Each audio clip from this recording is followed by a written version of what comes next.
Welcome to the Brad and Taylor Show. Today we have Elan Levi. You're listening to The Brad and Taylor Show, a podcast that inspires entrepreneurs to pursue their passions. We're sitting down with some of the best to learn how they got started and some lessons they learned along the way. Hey, how's it going?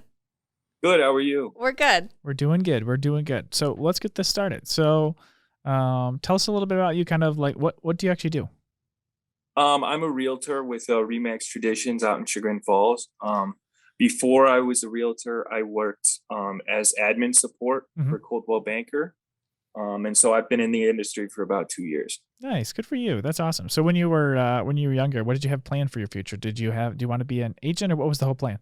Not necessarily. I went to college at Xavier University for public relations. But I graduated and the pandemic hit. So it was the only kind of market or industry, frankly, that was doing really well was the real estate market. So I saw an opportunity there and I jumped in, and it's been really great so far. So yeah, that's and you awesome. said, go ahead.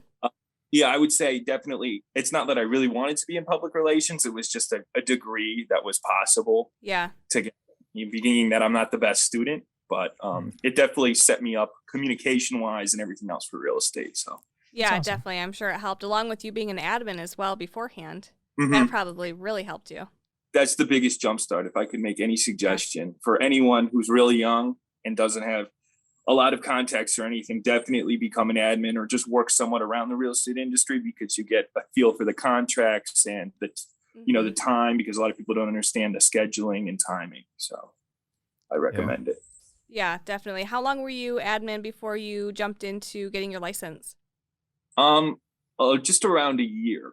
I was an admin for a couple different offices though. And some companies, their admins do more than others. So I've heard. And I think that the company I worked for, supposedly their admins did more, which was good. So I got more experience. Yeah, that's awesome. So when you're doing the admin stuff and you're like, oh, I want to be an agent now, how did that transition go? Did you switch to just like, were you like part-time agent and part-time admin, or how'd that go? Yeah. So I saw that, first of all, some very nice commission checks come to the office that looked very enticing based on an hourly or salary wage that I was making. So, I saw that, as well as I saw the admin as this kind of a springboard, because you, first of all, are able to afford to take the real estate classes because you have another career on the sideline, but you're also getting experience and knowledge. So it makes the classes easier. So about halfway through, or about 6 months through becoming an admin or being an admin, I signed up for the real estate classes, and I took plenty of time taking them, was in no hurry. And, but it wasn't too hard because I had the knowledge, while some other people I know struggle, while other people I know think it's easy. It definitely made it easier on me. Yeah, I could definitely see how that would, especially like jumping into your first transaction after getting your license. Even that alone probably is way helpful to have that background. So helpful. Absolutely. And being that I was an admin, I had some connections. So some people don't sell a house for like their first 6 or 8 months or even a year. And I was able to get one in the first couple of months just because I had a connection through being an admin. Did you join a team that you were working for when you first started, or did you kind of go off on your own? No, I've always been a kind of a person that goes by themselves. Okay. Probably not the smartest plan. I've heard a lot of newer agents prefer using a team because they get more leads, but I like to make my own schedule and do my own thing. Yeah. Done well for me, so I'm happy with it. Yeah, I think it can really go either way. I mean, if this is your path, then this is what you're going to do, and you're going to do great at it. So. Absolutely. Is there any advice that you got when you first started out that has stuck with you?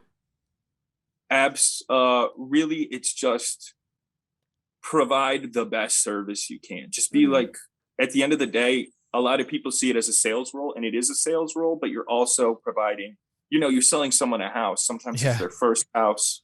Sometimes it's a house for their family. Sometimes it's a house for their parents. It really doesn't matter. Or it's an investor, so they need to make money. They need a profit margin. So just provide great service. Show up on time. Take their calls. Just be available, and you'll just end up getting business. It's crazy. You don't even need to know the most to start. That knowledge will come. some people just are sick of agents not calling them back because they say they're too busy or anything like that. So just be available and just get them in the door. And that's a great thing, I think. Yeah. You mentioned that you worked with investors as well. Uh-huh. Okay. So I'm pretty sure you've seen a bunch of properties that maybe weren't the best properties. What's the worst one that you can think of? Oh, there've been some real bad ones. In particular, there was one that was supposedly vacant for like 10 years or something. Oh, but wow. The person had a major affinity for like taxidermy or whoever was there. So there was taxidermy everywhere, but it was like homemade tax. It was really just bizarre. Wow. Yeah, I didn't. So I was like, I don't recommend this house. There's just something about it. Not my thing. So that was kind of a weird experience, and we got a good kind of laugh out of it. But I also showed a house that was a single family, but it was a silo. Oh, wow. Like it was like a corn silo that someone converted into a single family. And unique. I'm like, I'm not experienced enough to sell you this because I don't know anything about the structure or anything about silos. And I don't even know if that can really be a house. So I'm sure they had to make it like up to code though, right? Yeah, it was, zone, single family. It was all that. But I'm like, it's a silo. This has been vacant for so long. Though. And I guess it was supposed to be a windmill. I'm not sure. It just never made it there. So it was a silo. That's crazy. Yep. It's crazy. Yeah. I don't think I've heard you that see before. Some crazy thing. That's another thing is I'm pretty young, 24 years old. If you're young, you just want to see fun things and just experience different people and different houses and properties. Just do it. I mean, you'll never have as many fun or interesting times than you will as a realtor. That's for sure. I believe that 100%. You guys see a lot of interesting homes and situations all in general. Yeah. Yeah, that's awesome. So, what do you got going forward for like the rest of the year? Do you have any plans for like any goals or anything in mind, or like planning on adding on a team member or anything, or what you got planned? So my goal for the rest of the year is I'd like to actually go back into admin work. I'm doing really well as a real estate agent. I've done a lot of transactions, I guess. Well, not a lot, but I'm still halfway through my first year and I've done around 10. So it's not horrible. Good for you. Yeah. Yeah, it's pretty good. But I like having that set schedule of 9 to 5, unlike being a realtor. But at the same time, I'd like to expand my business outside of it. So where I'm working, learning more about the back end while still selling on the side, and awesome. Really building a big business on the side where I can do part-time this and kind of part-time that. Okay. That's awesome. Good for you. So if you had to start over, in today's market, would you do anything different than you did 2 years ago? Oh, that's tough. Let me get back to you on that. Sounds good. I know the market itself is crazy. I'm sure it was when you started too, because when you first started a couple of years ago, that's when it first started. Oh, the market was ridiculous. Yeah, it was. Did you? I knew somebody who started in 2007, so it could have been worse. So how'd the pandemic affect you for? Because you were that's probably, you said you started 6 months ago. Yeah. Well, I started about like November or December. Oh, gotcha. Okay. So right when it was hitting. Yeah. Oh, gotcha. Okay. And you just kind of get this weird situation because we didn't know if we were whatever they call essential workers. Yeah. That wasn't really known yet. You're entering other people's houses. Everyone's got kind of a different opinion on the virus, on the severity and kind of masks and gloves and all kinds of different things. So you got to take all this into account. And I'm just still trying to learn about getting in the house and doing all that. You got to add more to all these special rules to go with it now. Yeah, exactly. And there were some properties that you couldn't actually see because you had to go under contract prior to seeing the property because of the virus and the concerns relating to it. So there were a lot of different kind of issues, but I was able to work through them. Sorry, it's stuck in the rain. So well, that's crazy. Because I know, because I remember just being like, well, what do we do? Are we essential or not essential? Yeah. For a little bit, it was unknown completely, and then it went to non-essential. So that was a whole nother situation. Yeah, it was crazy. But yeah, it did well, since you kind of did it right in the that probably helped out a lot for just completely different stuff. You're like, I didn't see anything ever different. So you're like, I got all this, got all that. So absolutely. Sorry, it was raining outside. I was sitting outside. So no worries. You're good. You can cut this out. I'm sorry. Okay. Let me just sit down over here. No worries. All right. Should have planned for this. It's all right. I saw weather coming in here locally. No. Yeah. This is going to be kind of dark and terrible. I apologize. That's all right. We got a couple more questions, and then we'll be good. Okay. Yeah, we'll wing it. Go for it. Well, now that you made it out of the rain, let's figure out what we got, where we're at, Taylor. I have a question because you're so young.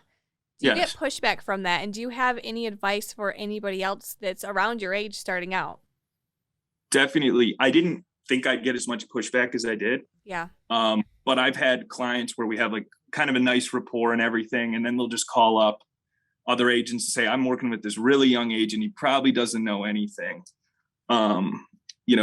He's not experienced. And to that, I say, in my brokerage, I have 100 years of experience that I can ask.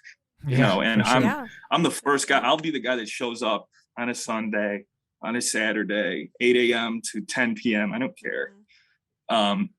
I'll also answer your question. So if I don't know it, I'll go and find someone who does in my brokerage. And I would tell any young agent to do that. Just be available, but also be willing to say, I don't know, but I'll find out. Don't lie. Not a good idea. Usually comes back to bite you. And I learned that once. But you just learn quickly that if you don't know, just ask somebody, because someone will know. There's so many people with so much experience. Yeah, especially when you're on a good team like you are now. You have a bunch of people around you who would be willing to help you. Absolutely.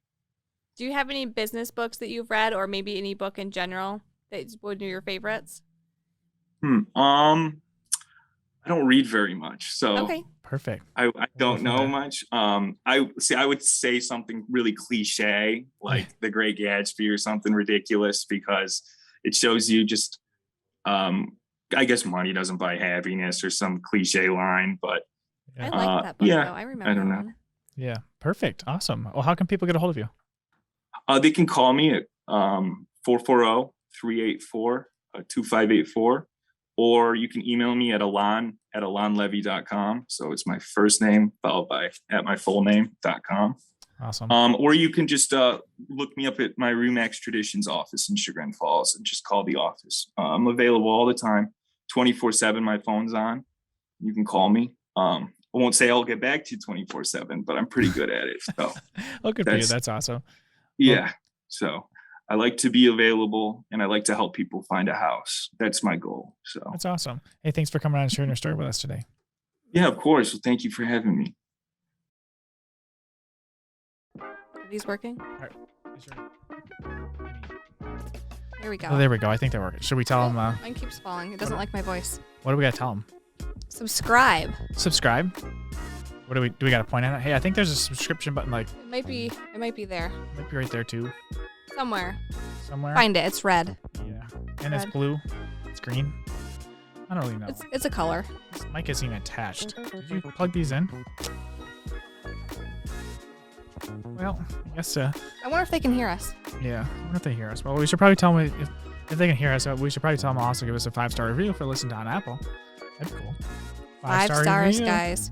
Share it with everybody they can think of. We won't take 4 stars. I mean, Taylor, I don't even think these are on. I mean, I don't think this is working. This is not working. Yeah.